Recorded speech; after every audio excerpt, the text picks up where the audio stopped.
early hours of 26 February, multiple Indian formations closed in at different sectors. The PAF's response was immediate. I am painting 4 high-speed aircraft near international border in Fazilka sector. The activity is also developing in south as well. Hot pepper for Fazilka sector. Copy, sir. Hot scandal, hot scandal, hot scandal.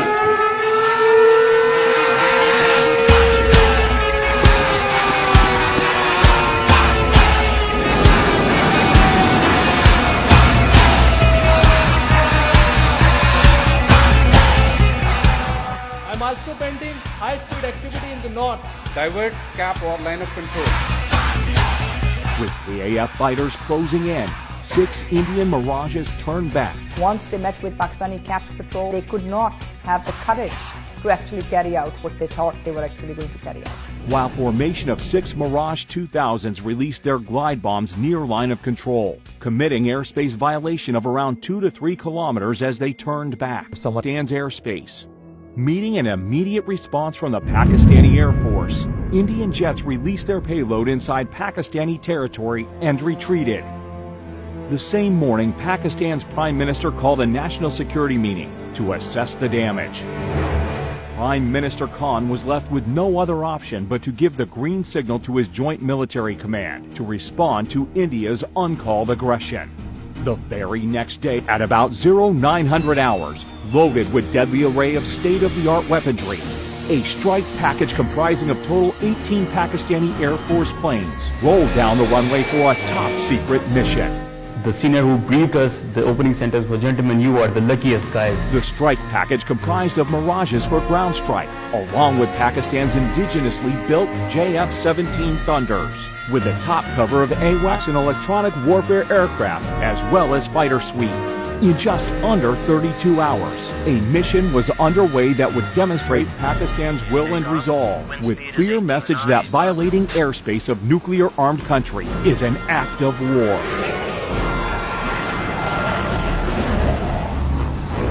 Mindless. Prime Minister summoned national security meeting the same morning. The violation of Pakistan's territorial integrity was apparent. Balakot is Pakistani territory by all measures and by all thinking. The response will come at the point and time of our choosing. There was consensus that the response had to be as measured and controlled as possible. The PAF, who was well prepared for a whole range of targeting options, was given the go-ahead by the country's Prime Minister. On the very next day, brief commenced early in the morning at an undisclosed airbase. We carried out a detailed brief in which we discussed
Breakfast, we approached on the morning 9 o'clock of 27th February. And the attack came in the shape of 2 Mirage 5 PAs armed with 2 H4 standoff weapons, backed up by JF-17s with 1,000 pound range extension kits. 2 Mirages along with JF-17s headed towards their respective pre-designated targets in Indian-occupied Kashmir. Pakistan should be on notice कि all options are on the table. All options are on the table. The targets which were selected, some of them at brigade level, some of them at different depots, indicated that we understand what is a standoff capability. They went off, the H4s were fired. And now I started to concentrate on my target, leading the weapon to the target. And you can see the target designated box shift away from the intended target because now the pilot wants the bomb to hit about 1,000 yards away. The H-4 bombs were steered away from legitimate targets with great accuracy. Time was very limited. I had only 15 to 20 seconds to carry out all this task. On that, I immediately unlocked the weapon and took it towards the right side to unpopulated area, and the weapon impacted the point which I had selected. The H-4 bomb is about 2,600 pounds in weight. So the TNT, the explosive, is immense.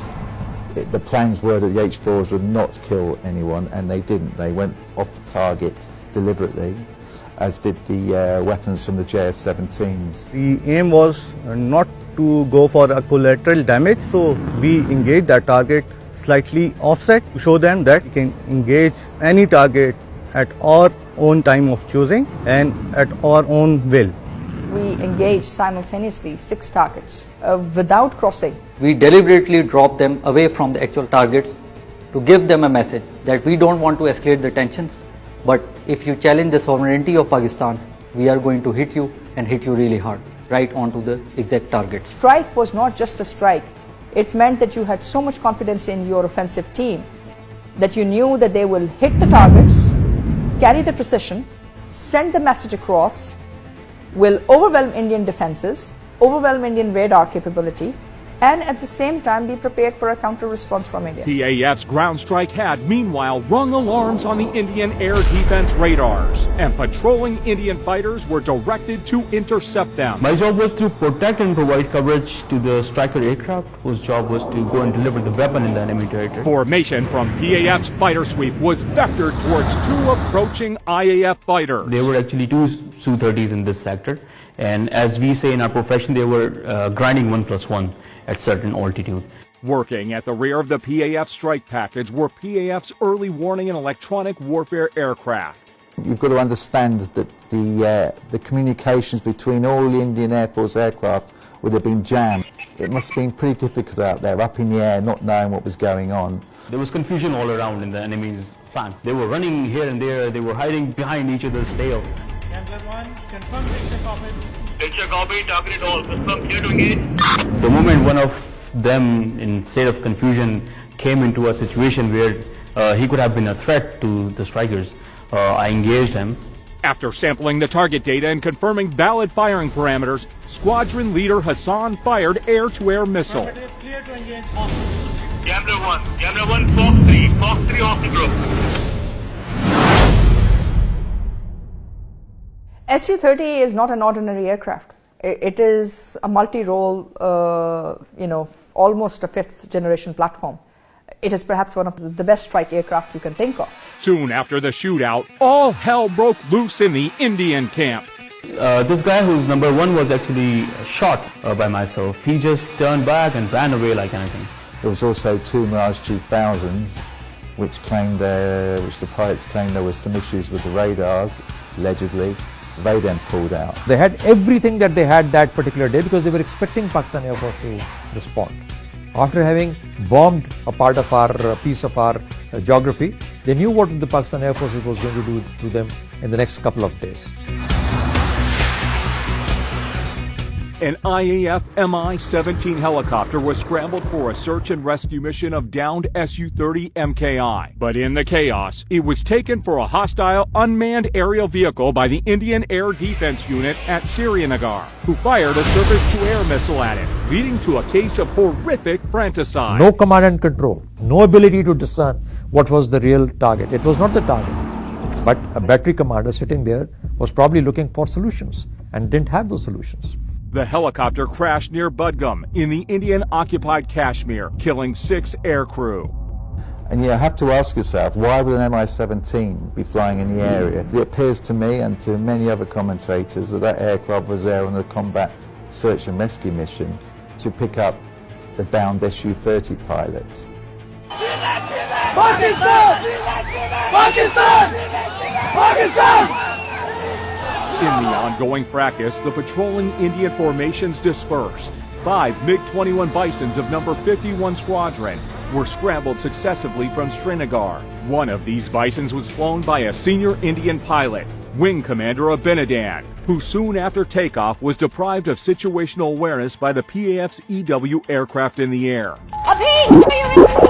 The jamming aircraft, which did a superb job, absolutely superb job jamming the communications of the Indian Air Force. Primarily, he couldn't hear the instructions from the ground controller at all. As soon as we picked up some of their jets crossing the LOC, we executed as per our plan. Target aggressor 1. Declared group about to cross LOC. On.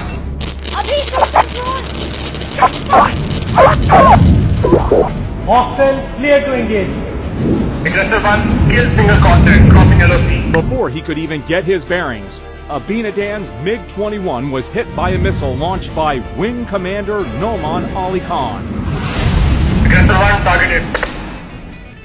It was a planned execution of the kind of tactics we normally execute in our training. Copy kill, other one trailing by 10 miles, bugging out. They went blank. They were dark. It was dark for them. It was like a night. It was day, but it became a dark night for them. They didn't know what had hit them. Abinadan had been ejected, recovered on the ground, unstrapped himself from his chute.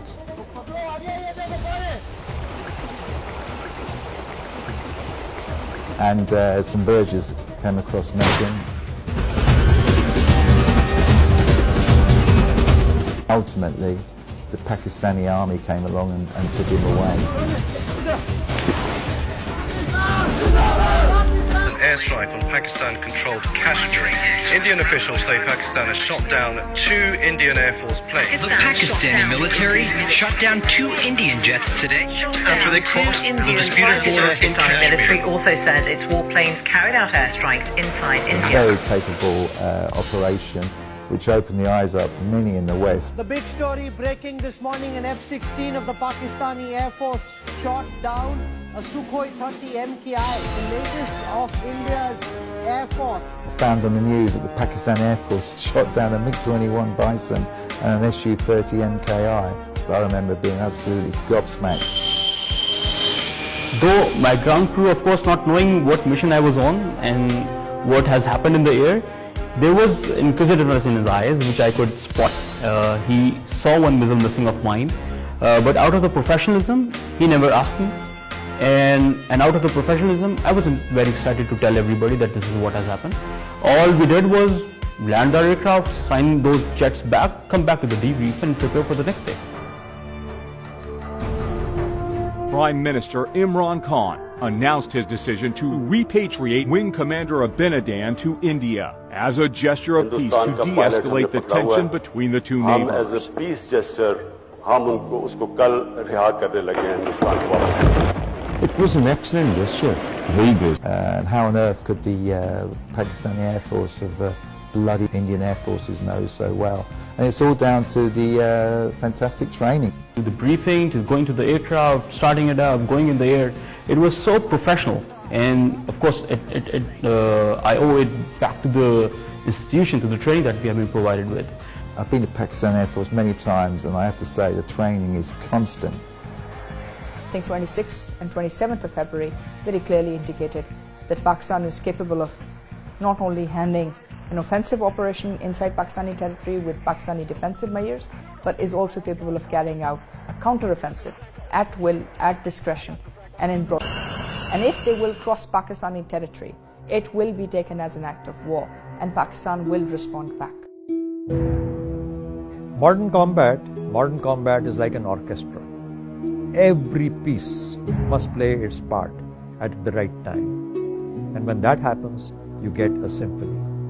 So you got to make this symphony function and work together to produce the most beautiful music that you can see. 27th February was that day when an excellent, beautiful music was played by the Pakistan Air Force for the people of Pakistan.